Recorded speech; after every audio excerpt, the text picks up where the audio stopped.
Do I start from the beginning? Let me actually should I introduce you? Sure. This is Parisa, Yazdi. Yazdi, I said it right? Yes, Yazdi. Yazdi. And she's been doing a lot of studying with me. She's studying very effectively. And she's really learned quite a bit. And she's got a lot of good questions that I think everybody would probably have the same questions. So go ahead and ask the questions and I'll see what I can do for the answers. Okay, thank you. My first question is, I wanted to know what it means when the nodes go direct. So either in a birth chart or through transit. Okay, so when nodes are direct, it's very rare. Just like when a planet is retrograde, it's rare. So usually planets go forward and usually nodes go backwards through the zodiac. So when you have a planet turn around and go backwards, it's something noteworthy. And similarly, when you have the nodes go backwards from their normal motion, which means direct, and it's something noteworthy. It affects their bala. It affects the strength of the planet. And of course, like anything in astrology, like anything in any science or any system, there's a zillion opinions about everything, right? But I'm telling you my opinion from what I've read most consistently from the old classical astrologers and what I've seen most consistently in practice is that when a planet changes its direction, the primary effect is on how influential it is. And what you really want to look for is the station of the planet.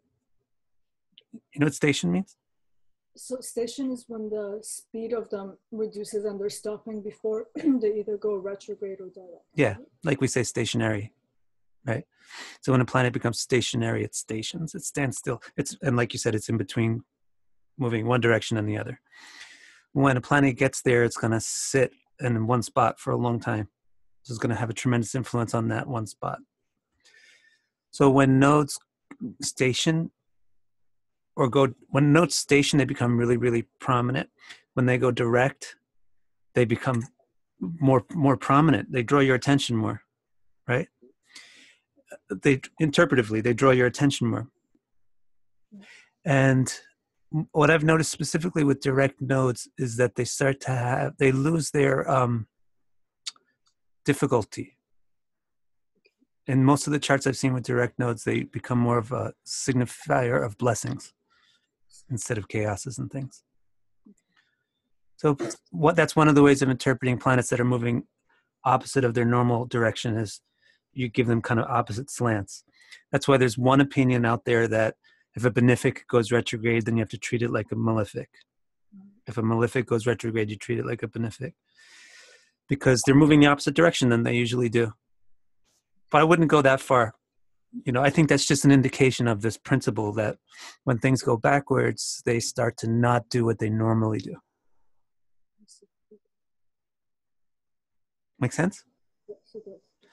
I'm pretty sure that there's some very famous people with stationary modes or direct modes right close to their ascendant. And I would have to check this, but I think some of the Beatles have this. Okay. What's your next question there? Okay. So I was looking at the Aṁśa charts, the divisional charts. So we have D1 to D12 and then 16, 20, 24, and it goes all the way to 60. I'm just wondering if there are other divisional charts in between, and if there isn't, why are some of them exempt? Right. So think about what an Aṁśa chart is. Yes. Should we show a graphic? Yes, please. Yeah. Let me see if I can grab a graphic. I'll get my chart.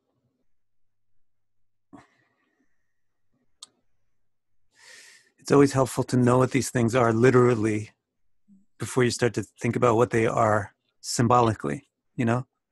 Like it's helpful to know what the 8th house is literally before you start to think about what it is symbolically. Similarly, it's helpful to know what the Aṁśa charts are before we answer this question.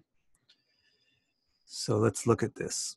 Here's a wheel, right? And with this wheel, it's showing you the in here is the main sign. Like here's Libra. And then on the outside, here are the nakshatras which are currently coinciding with Libra. And then on the outside, you got the Navamshas that are divisions of Libra. Right, so now look over here. In the little first section, the first degrees of Libra, we have a Navamsha of Libra within Libra. And then if you just follow it through, it'll be sequential, right? You get Pisces, then it goes back to Aries, then Taurus, then Gemini, then Cancer. And sooner or later, you get back to another Libra. So you got a Libra also over here in Scorpio. Those are called the Aṁśas, or the fragments of each sign. And then when you make a chart out of them, they're called the Vargas. Varga means to collect into one file. When you take all these different Aṁśas and you collect them into one thing, you make a single chart out of all the Aṁśas. So if you have a planet that's in, let me see what I got. See here, my Jupiter is in Gemini, Navamsha. And my Venus is also in Gemini, Navamsha. But they're far apart in the sky. This is the real sky. This wheel is showing you the real sky, right? In the real sky, they're not together. But if you look at a Navamsha chart, the way you draw it, here, this one down here is a Navamsha chart. And you see it's got Gemini right here, and Jupiter and Venus are together in the Navamsha chart. So what that tells you is something special about the geometric relationship between the planets. That's what these Aṁśas are all about. There's a certain distance between this Gemini and that Gemini and the next Gemini, right? I guess it's something like 45 degrees. In fact, I think it's actually exactly 45 degrees. I could be wrong, but right, it looks like, by eyeballing it looks like it's about 45 degrees. And there's something about that when planets get there, when they get into alignments of those 45 degrees to each other, it's special, it's important. It's not the same as an aspect, but it's something, right? So what the Aṁśa charts do is they show you the geometric relationships between planets that you can't see by aspects or with your eyes. You know, by just glancing at the sky, you wouldn't really notice probably that Venus and Jupiter are importantly connected. But by using the Navamsha, you see that they are. You see that they're both in the same sign, Gemini, so that actually they get close together in a sense. So why do we only have certain Navamshas? Because only certain geometric relationships are significant, right? Aṁśas, I think the first Aṁśa that was developed was the 12th Aṁśa by the Babylonians. They developed a 12. They divided each sign into 12 parts, exactly the same way we do in Indian astrology. And then the Greeks had Horus. They divided each sign in half. The Egyptians had Decans. They divided each sign into 3. So it's not just a Vedic astrology thing. It's pervasive to all astrology, all classical astrology. And so we got, you go 1, 3. What do we have? 1, 2, 3, 4. Actually, we have a 5, but we call it a 30 for some reason. And I think you have one of your questions about that. 1, 2, 3, 5, 7, 9. So we're skipping 6. We're skipping 8. And then we got a 10, but we skip 11. There's certain numbers that the geometric resonance isn't there. It wasn't important to the sages who developed this science. They didn't think, right? Make sense? Yes, it does. So we're looking at the angle relationships through these divisional charts. Right. Okay, got it. You have follow-up questions with that? Yes, I've seen a D150 chart. Was I imagining it, or is it? You're imagining? No, you're not imagining it, but somebody else imagined it. I see. Okay. So, especially since computers came into common use, and then we got astrological software, you can try anything you want. I see. Okay. It doesn't take. In the old days, it took a tremendous amount of effort to even just calculate a birth chart, which is why most people didn't have their birth charts read. Mostly only royalty and very rich people had their birth charts read, because you'd have to pay somebody to take a lot of time. It would take days to calculate a person's birth, or a day. But these days you got a computer, so if you take about a couple of months to program the program, and then you can do any chart now in less than a second, right? So you can do almost anything you want now. And if you want to imagine 150 divisions of a sign, you just change a little bit of your code and your software, and boom, you can see 150 divisions of a sign. But it's not really the people who founded the science didn't care about 150 division, and not because they didn't want to go that far with the math, because they went to extreme lengths with math, but they just selected which lengths they wanted to go to. So you'll see you can get an 11th division out of most software charts. You can get an 8th division. You can get a 6th division if you want. You can get a 4th. I know some of my friends love the 4th division, but it's just not a classical division. And when you do get or people who have gotten these divisions, how do they put the interpretive slant on it? You'd have to make that up too. You see, that's the thing when you start making things up. And it sounds a little bit negative when I say making things up, but when you start inventing, then you're on your own. You got to be doing research, and you have to have a mind like a sage too, to be able to figure out, well, what is this number? What kind of geometric relationship is this number involving? What does this number signify? And, what is this all about? What am I actually looking at by pulling out 150 parts of a sign? I don't know that I would be able to do that. Maybe with 8 and 6 and 4 you could do it, because at least it's still a low number and it could correspond to one of the houses or something. So you notice like there's a lot of numbers that are low. 1, 2, 3, 5, 7, 9, and then it starts to spread out. 10, 12, 16. I think the next one is 20, 24, 27, 30, and then it goes like, I think the next major one is 45, and then 60. It starts to become less compact as the numbers get bigger. And you can see there's some geometry involved there. Thank you. Should I go to the next one? Yep. So I was wondering if you can explain the esoteric meaning of the D60 charts. It's it's a very vague topic, the way that it's covered. It's either, I've heard that it's been explained as either as one's karmic in terms of what has been done, or in terms of that ultimate destination for this being, the soul in this lifetime to arrive at. So I was just wondering, how would you describe the meaning and the significance of the D60 chart? The esoteric meaning of the D60 chart. Maybe it does have an esoteric meaning because it's the only chart where Parashara is given Vedic deities to each particular Aṁśa. Like there's 60 Aṁśas, there's 60 parts in the sign, and he's given 60 deities for each one. So maybe there's something esoteric. I personally don't do much esoteric stuff with astrology. When people want to do esoteric stuff, I would rather direct them to study the Vedas, read the Bhagavad Gita, do meditation, do some mantra chant, and maybe just astrology would be opening the door to that. I think that India has developed much more specific approaches for esoteric things than astrology. Astrology I find useful for helping people figure out what the hell is going on in their life. What the heck are they all about? They're so confused about something. Astrology can really help with that. So esoteric things I haven't explored too much. But what I find with the D60 chart is that it's my best friend, but also my worst. It's my best friend, but it's that best friend that you can seldom hang out with, for two reasons. One is it's the ascendant of the D60 is going to change, I think, every minute or every minute and a half or something. Some very small amount of birth time will change, because it's every half of a degree is a different D60. So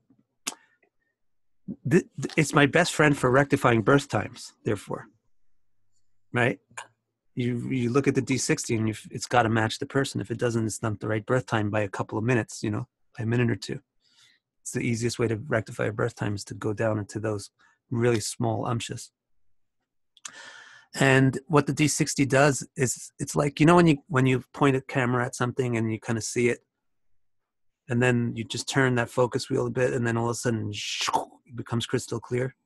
That's what the D60 is like for me. You look at the first chart, the main chart, and you get this fuzzy image. This is basically what the person's like, but some things you can't see clearly, and you get it could go this way, it could go that way. But when you if you get that D60, if it's on the right birth time especially, and you look at the D60, it's like the whole picture is just crystallized. It couldn't be another way. It has to be this way. So that's what the D60 is supposed to be used for. They say that it's not for any specific topic or anything. That it's, when I say they, I mean like Parisa, whoever wrote the Parisa or Horshastra. They say it's not for any specific topic. It's for just getting the overall clarity on the chart. And when Parashara gives his math for how to calculate the dignity of a planet overall, right? He gives math and he says you have to use every single Varga, or you have to use a set of Vargas, 6 Vargas, 7 Vargas, 10 Vargas, or all 16. So, but he gives you weights. When you should average the Varga dignities together on a certain weight. The weight that he gives to the D60 is more weight than the D1, than the main chart, you know? So that was really a flag for me, saying like, wow, the D60 is more important than the Rashi chart. Actually, the D60 is the most important chart. It's more important than the Rashi chart. But don't take that wrong. The Rashi chart is the foundation. If your foundation of your house is square, the D60 can't make it a circle. Right? But it's more important for actually figuring out what your actual interpretation is, how it actually goes. It crystallizes the interpretation. Problem with it, though, is that you can seldom feel confident that you got the houses right because the ascendant changes. But at least you can always look at it and say, oh, look, in the D60 chart, Jupiter is exalted. You know, that's not going to change. Birth time is not going to change that. Or, you know, you look for the dignities in the D60 chart, and that really helps you get a feel.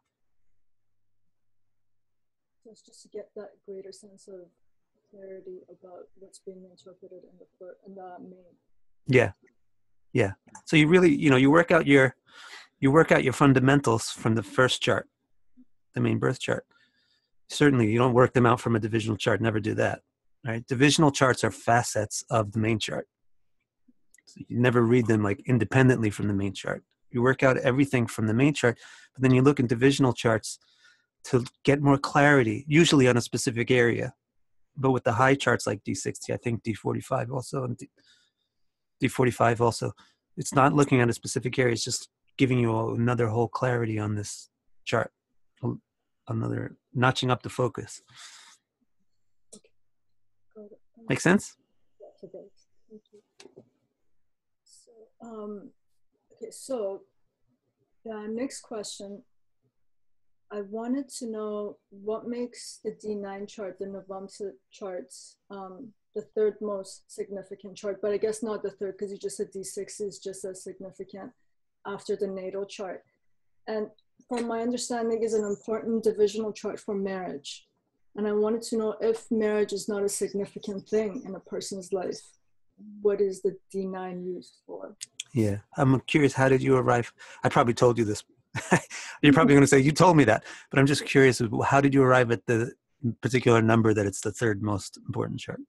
Because I'm guessing the natal chart would be one of them, and then Chandra, the moon's chart, would be. Yeah, I thought that's what you would say. Yeah, that makes sense to me too. Yeah. And that is commonly the way it's done. It's just that I think that you can't really trust the D60 so much. That's why people don't go there so often, because it's too time sensitive. But if you sit with a client first and you get information about them, like if you get key information about their parents, their careers, their marriage, whatever, and you make sure the D60 clearly shows that, then you can use the D60 extensively, more so than the D9 and the Aṁśa. All right, so your question then about Aṁśa is, why is it about marriage? And if the person's not married, then what the heck is it about? If, let's say, marriage is not even a significant facet of their life, but yet if they go to an astrologer, it becomes a topic of discussion because they look at it. So what other thing could it be used? So actually the Aṁśa is not really about marriage. Okay. Good to know. Everybody thinks it's about marriage because people care a lot about marriage, right? But actually, to break the news to the YouTube people that are going to watch this, right? It's not about marriage. I haven't told you that before? maybe you have, and it slipped my radar. It didn't sink in. Yeah. Yeah. Think about the 9. It's what is the number? The number 9 is signifying. First of all, think about the geometric relationship of the other thing. Remember, we were talking about this all. So it's talking about those angles like 45s, things like that. That's it's dealing with 9s. It's very much dealing with 9s, and 9s is so the 9th topic. 9 is the greatest thing. That's the biggest number. So 9 relates to God. It relates to spirituality. You mean biggest number because of digits 0 to because we have 10 fingers. So to us, symbolically, 9 is the biggest number you can't get. I mean, I guess you can do 10 with your 10 fingers, right? But with our writing system, it goes 9. And then the way we indicate 10 is we go back to a 1 and use a 0. So symbolically with 9 is the biggest. So it represents like the finality and God and everything. And it's like a 9th house kind of thing. So really what Navamsha is about, it's about your Dharma, right? And Dharma, Dharma is a word that everybody can riff on for a million years of what it really means. But Dharma means you have a certain nature, therefore you have certain responsibilities that you should do. Yeah, like if you're sugar, then you should be sweet and you should sit on top of a cake. If you're hot pepper, then you should get cooked in oil and go into this vegetable dish, right? If you're water, you should flow. If you're rain, you should fall, So that's what Dharma is. You have a certain nature and therefore you have a certain duty. That's why Dharma both means nature and duty. And so that's why people think Dharma means religion, because duty is part of religion. Right? Religion says, this is your duty, do it. You can't eat this, you can only eat that, you can't do this on Sunday, you can't do that on Saturday. These are your duties. So religion really specifies duty. But Dharma doesn't really mean religion, it means nature and therefore duty. So when you look at the 9th chart, what you're really seeing is how does this person relate with their own Dharma? Are they going to be able to align with it? Are they going to be comfortable with it? Are they going to fit into that and be happy doing their duties? Are they going to conflict with their duties? Are they going to be at odds with themselves? Not want to be the person that they are? Not accept that they're this person and therefore they have these responsibilities? Like a lot of times that happens with parents. They just have a kid for some reason and then they don't want to accept that they're parents, so then they don't act like parents. They keep acting like kids. And they fight with their own kids. So then why do people think the Navamsha is about marriage? Because when you have Dharma, there are certain sacraments, like in Christian type religion, they call them sacraments. Well, I guess in Vedic religion, we would call it a samskar, which is like a certain event in your life, which is real important. And it's usually done by a priest or something, Like, for example, when the child is born, the first time you feed him, that's one of the him or her, that's one of the samskars. The first time you cut their hair, that's another samskar. The first time they go out, that's another. The first day they go to school, that's another samskar. There's a little ceremony that goes with it to make sure it makes a big impression. That's why it's called samskar, impression. To make a big impression on the person's life. And that the impression was a positive one. It was aligned with nature, it was aligned with gods and all that stuff. So the primary sacraments, whether it's Hinduism or anything, any religion, just the primary sacraments for human beings are either funerals or weddings. The common person only goes to church for those reasons. Funerals and weddings. Or temples or whatever it may be. People that are really into religion, they go to their religious functions all the time. But most people, they only go on these major things, which are marriage and funerals. So and even more so than funerals, it's marriage. That's the main thing. That's the main sacrament. Because funerals, you're done. There's nothing else. You don't have any more duties. But marriage is really important for establishing, who you are. You're going to now be either a wife or a husband. You're going to be a mother or a father soon, probably, right? So marriage is really important for setting up your duties and therefore your religious duties. So the D9 happens to be a lot about marriage, but it's not about the romantic side of marriage. It's not about love, like romantic love, falling in love. It's about your attitude towards being a responsible person, being a person that maintains the vow, maintains a promise with another person, stays together, and does what you're supposed to do to help others, right? To help others grow and everything like that. So it's about marriage, but it's about marriage more in the social and religious sense. So when you look at the ninth chart, when you look at the Navamsha, it's not just about marriage. You're going to see, how does this person feel about themselves? Are they aligned with themselves? Are they going to be doing the things that they're supposed to be doing? Or are they going to be fighting against the things that their nature means they should be doing? Are they going to keep promises well with other people? If you look at the seventh house of the Navamsha, it's very, very relevant to marriage. How are they going to interact with other people? Are they going to keep their promises with other people? Are they going to be trustworthy? Are they going to make good contracts? Are they going to keep vows? Therefore, have a good marriage. Right? If you look at the ninth house of the Navamsha, it's going to tell you more specifically about how philosophically inclined are they, how interested are they in morals, how interested are they in religion and philosophy, how much education did they get on this whole concept of Dharma. That's in the ninth house of the ninth chart, fifth house of the ninth chart. How responsible are they towards children? And you might see some of their attitude towards love in the fifth house, right? How do they feel about love? Is it just a fun time for them, a carnival, or is there something more spiritual and deep about the way they love other people? You can see that from the fifth house of the Navamsha. But if you want to look at the whole picture of marriage, you got to look at the seventh chart too, the Saptamsha, because that one pertains to the fifth house. Right, so the seventh house can show you how much romance the person has, how much procreative drive do they have, sex drive do they have. You can see that in the D7. And that's related to marriage too. Does it make sense? Yes, it does. So basically, we're looking at the correspondence of one natures to their nature to their action. Right. Right, exactly. We can align that. Right. And if marriage is not such a big deal in the person's life, or if they don't get married, you'll see it. Right? You'll see things like Ketu in the seventh house, and the seventh lord in the eighth.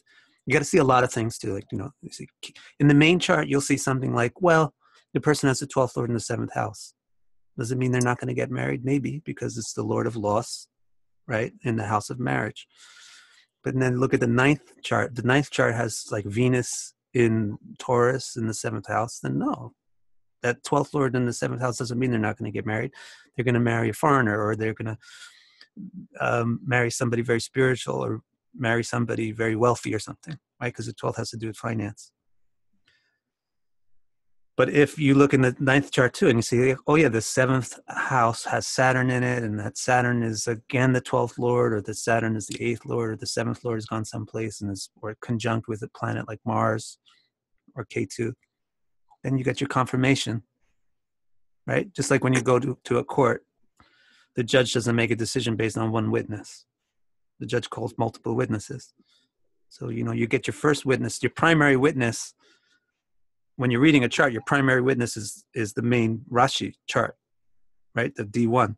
But you're going to call other witnesses who have seen various aspects of this person's life. And you call the D9, and you ask the D9 some questions. If you want to ask about marriage, you ask them about the seventh house. Make sense? Yes, it does. Thank you. So next one. Okay, so this one seems to be a mysterious one. I've done a fair bit of research trying to figure it out. Very vague again. The D30 chart. Yeah. If you could explain. You want me to explain the D30 chart? Or what it's about. What are we looking at it for? What is it describing? This is a very cool chart, right? And it's a very unusual chart.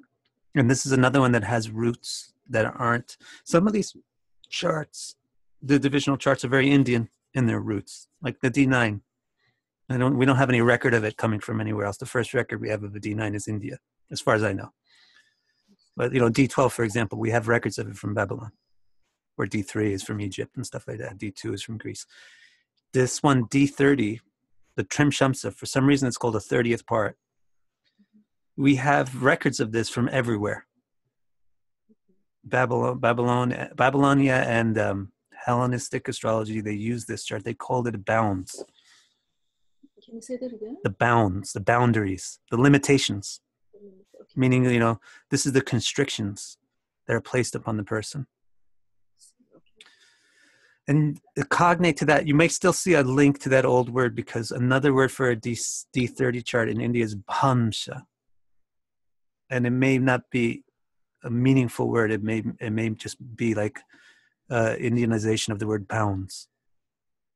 Bhamsa.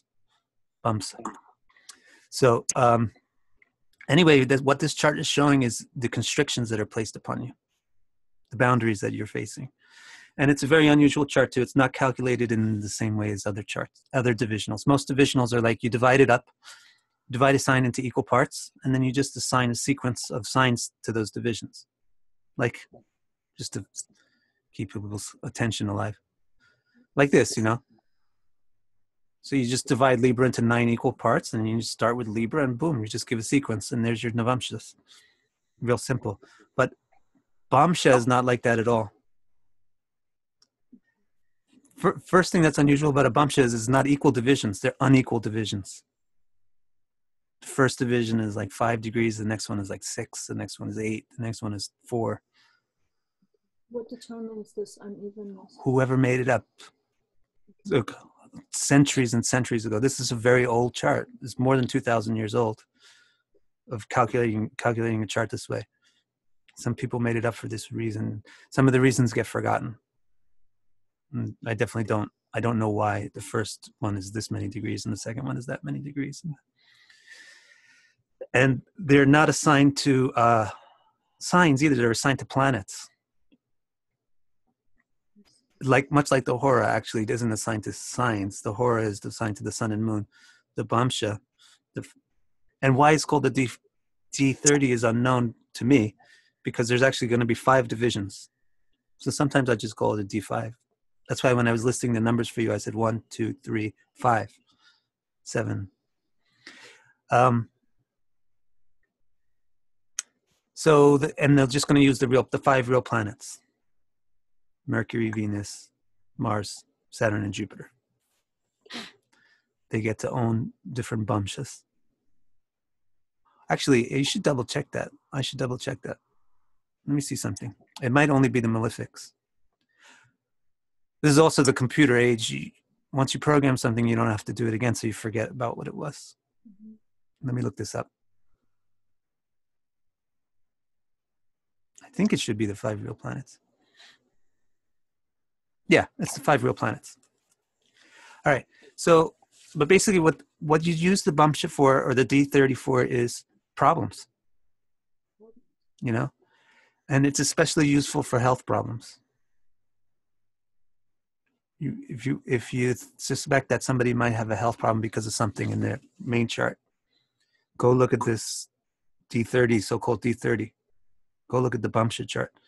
If the Bhamsa chart is free of problems, then there's not going to be a health problem, even if the main chart shows you a health problem. To give you an example, let's say the moon is in the 6th house and the first lord is in the 8th house. So you're thinking, God, this person's got weak health. Maybe, the first lord is tucked away in some invisible place. The moon is in some unhealthy place. I think this person is going to be sick. And they have Saturn aspecting their ascendant, right?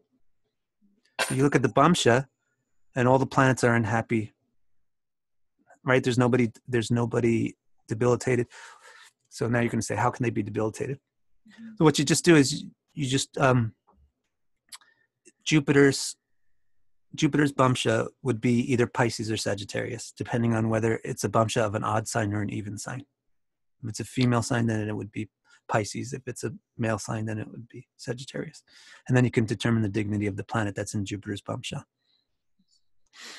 So, like if you look at the D30 and all the planets are happy, then it must mean something else. Maybe it means that they're fantastically healthy. This is how you get weird things sometimes. You get something in the D1 chart looks like the person should be sick, but this is one of the healthiest persons who's ever lived. It's because you can flip the coin around by the same symbols pretty easily. Like moon in the 6th house might mean they're really healthy. They fight disease really well. They are very conscious about disease. They think about disease a lot. They're careful. First Lord in the 8th house might mean they have tons of connection with life force. Saturn aspecting the ascendant might mean that they have great longevity. They really fight off disease.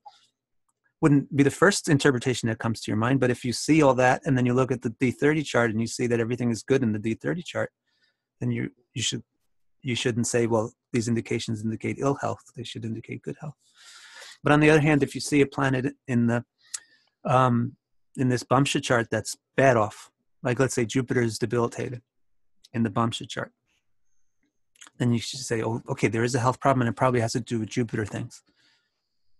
So you can narrow down the health problem to being something that has to do with Jupiter, some problem digesting sugars, some problem dealing with fats, some problem with the livers. Right, so that's how I think it's a very useful chart for medical astrology. And I think that's mainly the main use of it, as far as the way I've used it, is for medical astrology. So it's mainly related to health limitations. Yeah, limitations on your health, physical limitations. That's how I've used it.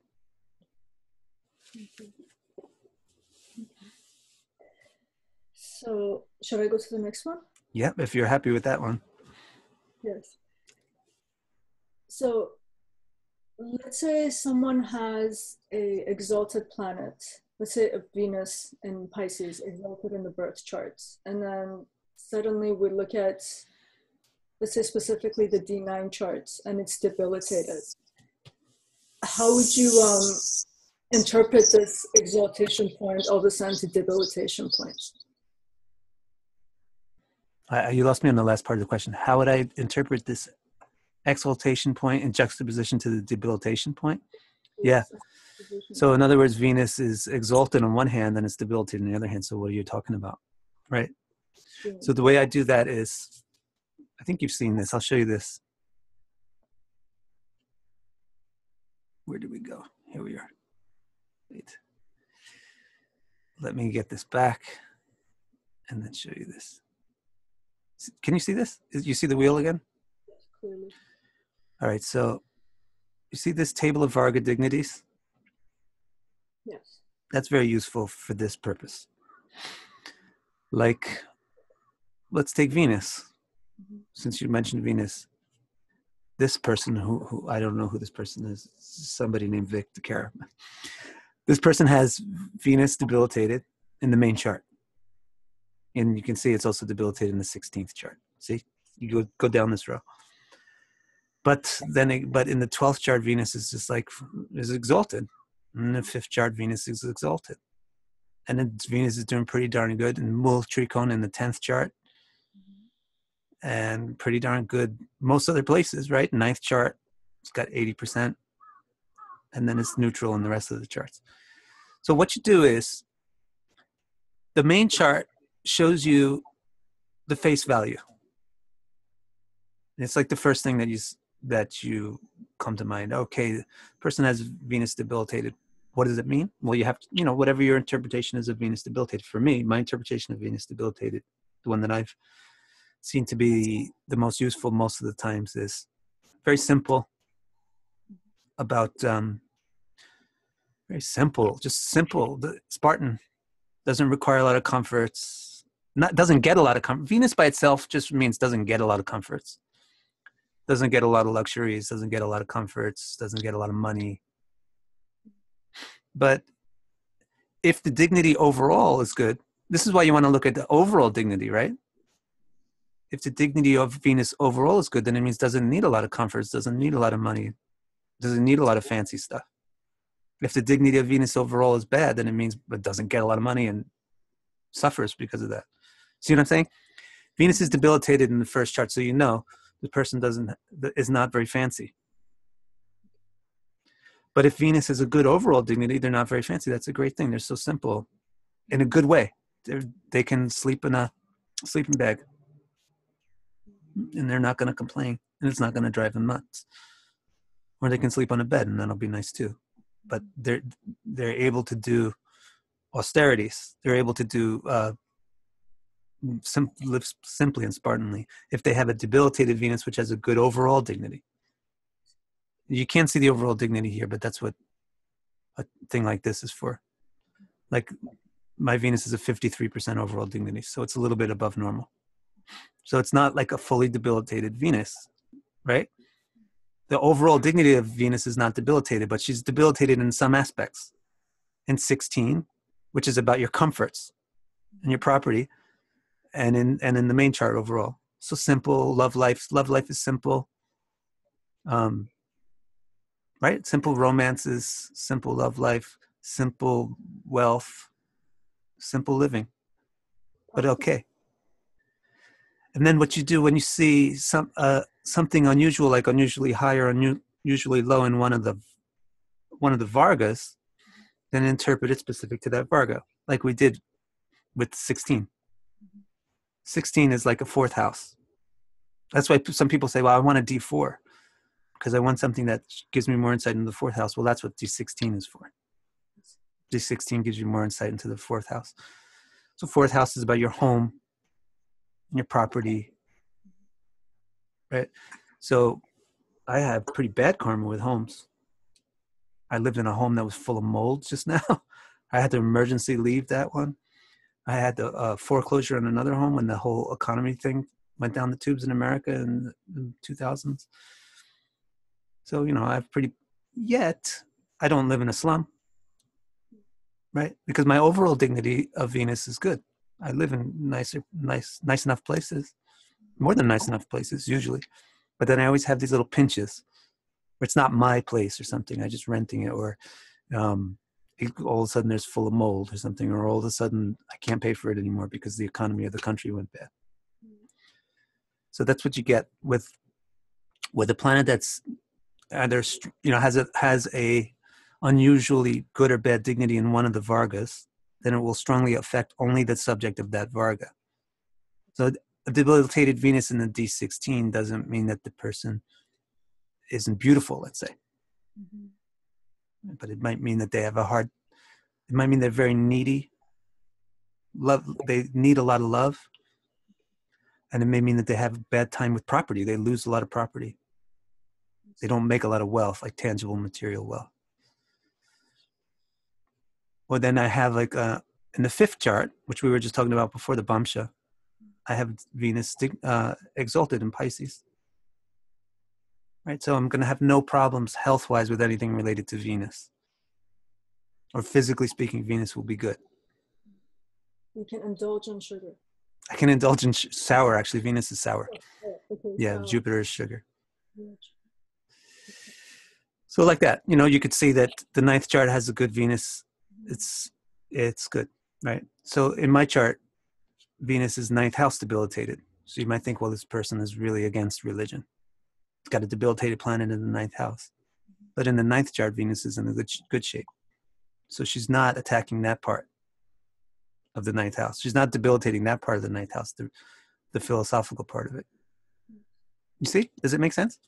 Sometimes I can't tell how much makes sense to somebody because I've thought about these things and worked with these things so much that it seems like I'm explaining it very clearly. But if it's new, then it might not be so clear. So let me know if it's clear.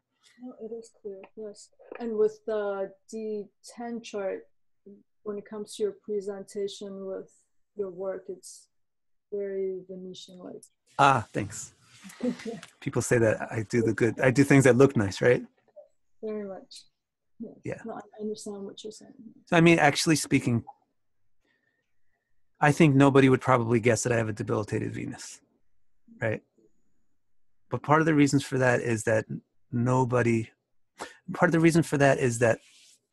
there's many ways to skin a cat, as the common saying goes, right? There's many roads that lead to Rome.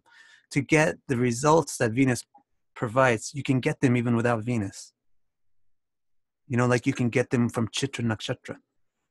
From the Nakshatra Chitra, you can get a lot of things that Venus supplies in terms of attention to detail and beauty.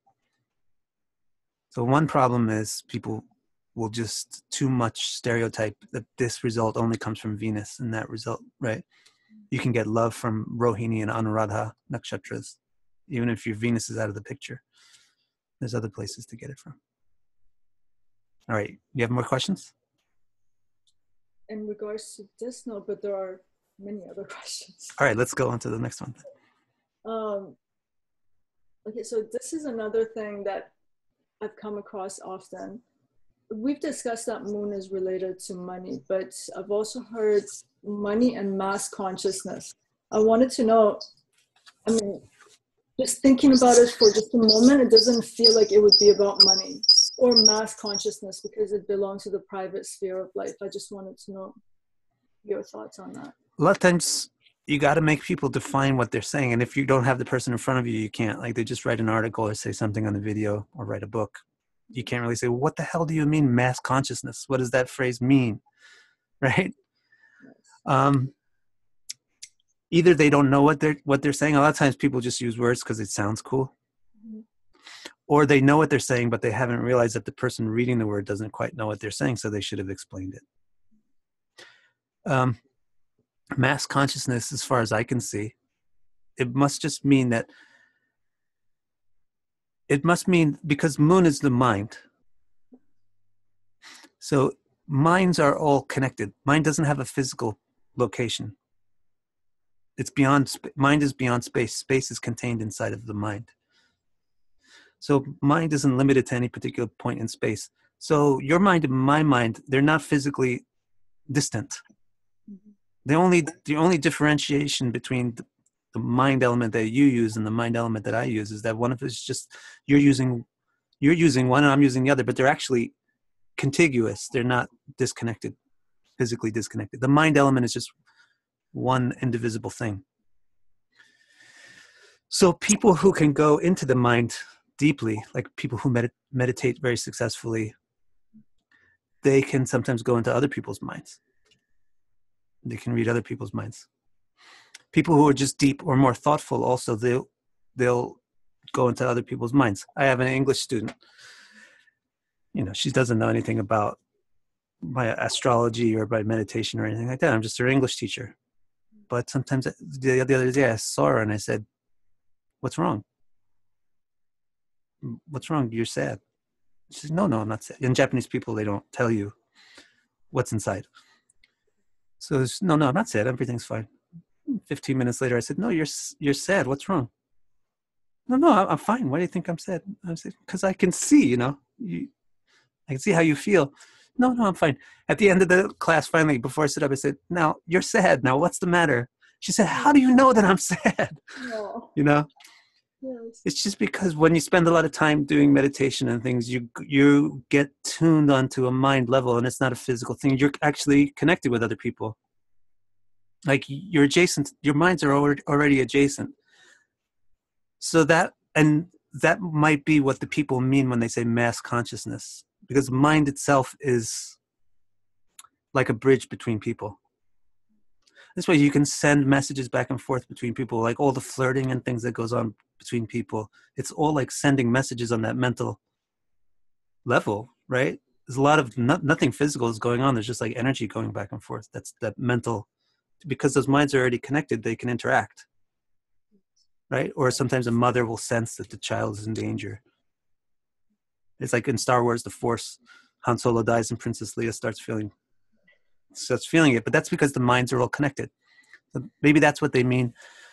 And then if you have like a super moon or special moon or a moon that's in a psychic place or a mystical place, then maybe you can tap into that mass consciousness, right? Make a Scorpio moon, typically, right? Or an 8th house moon, classical stereotypical positions for mystical minds. That's as far as the moon being, mind reading. That's like mind reading is you can actually see it. You don't physically see it, but you're seeing the other person's mind. Why? Because you're seeing the mind, so it must have to do with the moon. So the moon does have to do with mind reading because it's the mind. And why is the moon a money planet? That was the other part of your question, right? Because we know it's exaltations in Taurus, and that has to do with influence and wealth. But in terms of other signs, how does... Yeah, that's a nice point, actually. You made a good point. Well, the Vedic way of dividing psychologies is to say there's 4 basic kinds of people. There's people that love ideas. There's people that love control, but it's not evil. And they like to control things. They like to organize things, right? Or protection. They like to protect and control the situation, make it okay. That's this third personality. Those are like managers, leaders, presidents, kings. And then you get the third kind of person is a person that likes to make stuff, make resources. Not even stuff. They don't like to make stuff. They like to make resources. Like they like to make money, or they like to grow food, or they like to make the stuff that lets you do other stuff. And then the fourth kind of person is a person that just likes to do what they're told to do. Tell them to do something, you give them a mission, and they follow it, and they complete it, and they feel great. Most people are like that. They don't really have their own ambitions so much. But if you tell them what to do, they'll do it for you, and you pay them, they're happy. So then they divide the planets into those four psychology types. And they say that Jupiter and Venus are like the thinkers, people who love ideas. Because Venus actually is very abstract. She likes arts and beauty, and it's a science. It's an art. It takes a ton of knowledge to be able to create beauty. Right? So Venus is also a lover of ideas. Then they say the Sun and Mars are the ones that like to control and rule. And then they say that Saturn is the one who just likes to work. So you're left with Mercury and the Moon. Mercury and the Moon are the ones who like making money. They like making resources.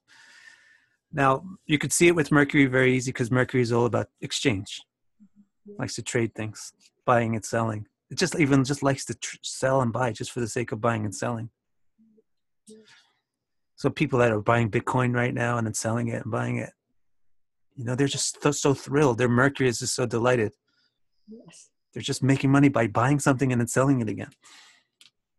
That's totally this certain type of person. And then the Moon, why is the Moon a resource generator? First of all, this is kind of lost to us these days in the way that we think about life. We just think that the sun makes plants grow. Sunlight makes plants grow. But the Veda says that the sun makes the plants grow and it gives them their physical shape. It lets them build their physical structure. But the thing which actually gives the nutrition and flavor to the food is the moonlight or the moon, because moon controls the water. And water is the basic nutritional element. It's called soma or amrita. And all the plants get their nutritional value, whatever amount of it they have, they get it by the proportion of soma they get from the moon. So the moon is so super connected to agriculture, growing things. And it's the mother planet, right? The moon is the mother. The mother is the one who's producing a child. She's growing a child. So the moon is very, very connected with agriculture and growth of things. So that's one reason why it's a Vaishya planet, a planet that's money oriented. Money is just a simple label for it. It's about resource. It's resource oriented. It's about growing things, producing stuff that can produce other stuff. And the other thing about the moon is it's your mind. Mind is what all the advertising agencies are shooting for. They just want to control your mind. If they can control your mind, then then you can want whatever they want you to want. Right? And it's very easy to control people's minds because people are basically very simple animals. So they just show you something that's pretty, and then all of a sudden you want it, and then you just pay money for it. So the moon has to do with your mind, therefore it has to do with your desires. Desires are what makes you buy things. So moon leads to a lot of buying. People with a lot of moon, if it's an unhealthy moon, they'll be like buying. They'll be shopaholics. Yeah. Or people with a very healthy prominent moon, they're very thrifty. I don't need that. Why should I buy that? But still, they'll hang on to things. Maybe I have this thing. Maybe I'll need it. I'll keep it. So that's why the moon is financial planet. Financial planet is kind of giving it the wrong slant. Mercury is the more financial. Both Mercury and the moon are things called Vaishya. They're resource oriented. But Mercury is the Vanik is the Sanskrit word for it. It's the mercantile, right? That's cognate even with the word Mercury. The mercantile aspect of the Vaishya personality is Mercury. It's actual money and buying and selling. The more like the agricultural and the growth aspect of the Vaishya mentality is the moon. But there is some overlap. Make sense? There's a lot more than before. How many questions did we do? We did 8. And how many do you have? 38. All right. Want to stop there? Sure, yeah. Thank you so much. No, that was great. And thank you. Thank you. Everybody should thank you, actually.